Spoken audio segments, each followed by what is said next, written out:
Hey everyone, welcome back to the channel.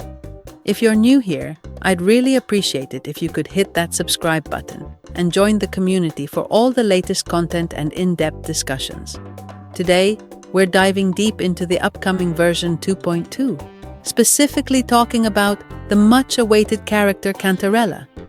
There's been a lot of buzz around her, and trust me, I've got a ton of information to break down for you, from her value in this update to what banners you should consider pulling on.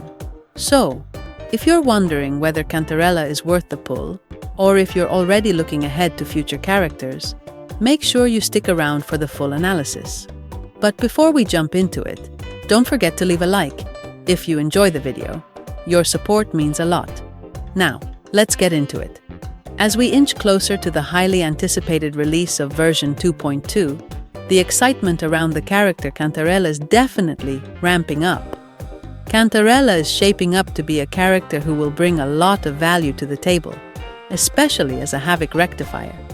Her kit includes the potential for off-field damage, the ability to amplify not just one, but two different damage bonuses, one of which is the Havik damage bonus.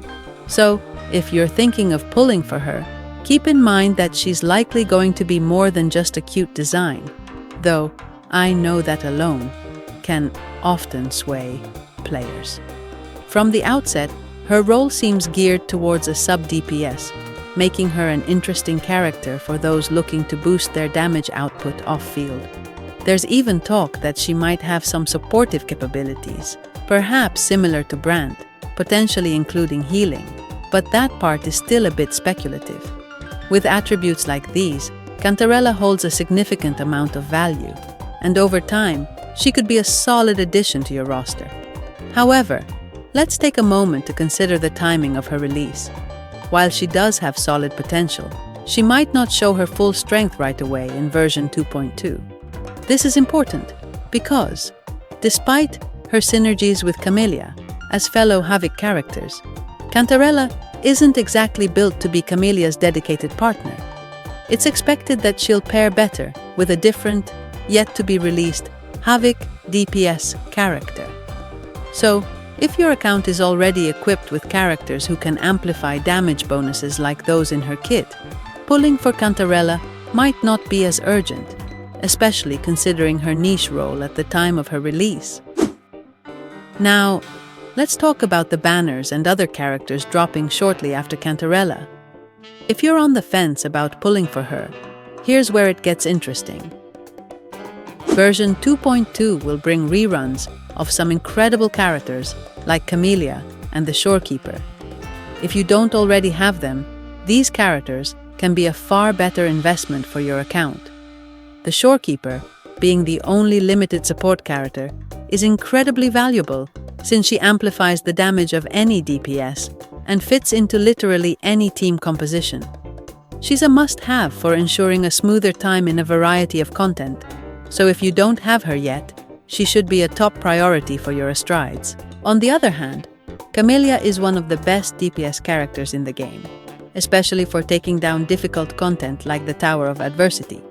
If you're looking for a powerful main DPS character who can clear tough stages with ease, Kamelia should definitely be high on your list. Her synergy with Wuwa, a sub-DPS, also makes her team compositions incredibly easy to build, adding to her overall value.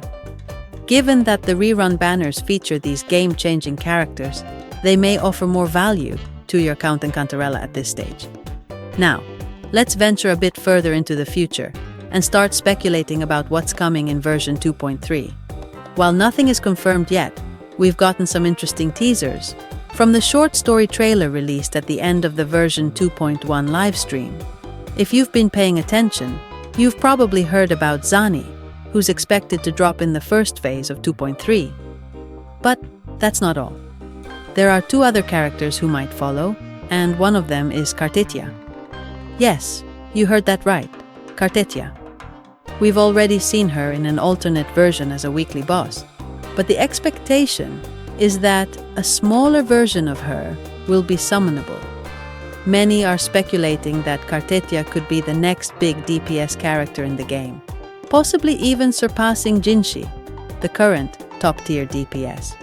With the way character designs and abilities have been evolving, it's fair to assume that Carthetiya will be a massive powerhouse when she's finally available for pulls. Given how powerful Carthetiya is expected to be, it might be a good idea to save your Ashtrides for her and the characters that follow, especially when you consider that the second phase of version 2.3 might bring us a character linked to Cartetia. This could very well be the next big sub-DPS who could elevate Cartetia's power even further. So, if you're planning to pull for Cantarella, you might want to think twice before committing your resources, as there are characters like Zani and Cartetia who could bring much more value to your account in the long run. All things considered, while Cantarella's release in version 2.2 is certainly exciting, I would advise being cautious about spending too much on her banner right away. If you truly like her design, or think she'd fit into your team, then by all means, go ahead and pull. However, for experienced players or those looking for more impactful characters, it may be better to hold off and save for characters like Cartetia, Zani, or even the reruns of Kamelia and the Shorekeeper. Cantarella will likely have solid longevity, and as with Jeji, she will only reach her full potential a few versions down the road. So, with all that said, I hope this video helped you make a more informed decision about whether to pull for Cantarella in version 2.2 or to hold out for upcoming characters. If you enjoyed this breakdown, I'd really appreciate it. Could subscribe to the channel for more in-depth content on Wuthering Waves. Also, don't forget to like the video and leave a comment below on what you're most excited for in 2.2 and which characters you plan to prioritize. Thanks for watching, and I'll catch you guys in the next one. Stay tuned for more updates and happy adventuring.